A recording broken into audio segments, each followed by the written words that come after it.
साखर कारखानदारांच्याबरोबर सेटलमेंट केली, मी माझं घर भरलं असा माझ्यावर त्यांनी आरोप केला। ते त्यांनी सिद्ध करून दाखवावं। ते राज्यातले 2 नंबरचे मंत्री आहेत, 2 नंबरचे म्हणजे अवैध धंदे करणारे मंत्री आहेत, अशा अर्थाने मी त्याचा अर्थ घेतो। कारण कुठल्या आधाराने त्यांनी माझ्यावर आरोप केला? आता भारतीय जनता पक्षामध्ये 100-125 साखर सम्राट आहेत, म्हणजे त्यांच्या वळचणीला गेलेले आहेत सगळे।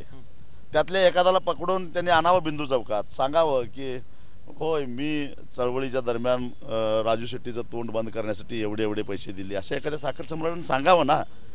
ते घर भरलं म्हणजे नेमकं काय केलं?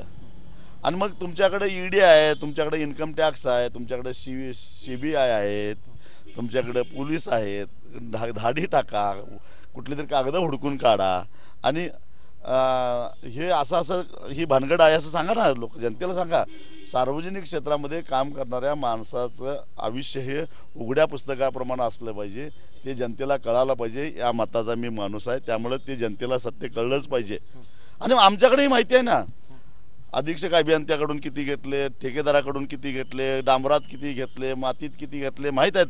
अशी माणसं घेऊन मी येतो ना बिंदू चौकात, ते सगळे पुरावे आहेत। हो, त्यांनी साखर कारखानदार घेऊन यावेत, त्यांच्या वळचणीला गेलेले। मी ही सगळी माणसं घेऊन येतो, एकदा बिंदू चौकात पंचनामाच करून टाकूया ना। म्हणून यापूर्वी जो माणूस लोकांच्याकडून पैसे उसने मागत होता, 5,000, 10,000, 50,000 उसने पैसे मागत होता, तो माणूस आता कुणीही अगदी गेला तर किती पैसे पाहिजेत अशी भाषा बोलतो। ही कुठला पैसा आला, कुठलं झाड लावलं पैशाचं, कुठली कशा प्रकारची शेती केली हेही कळून दे ना जरा।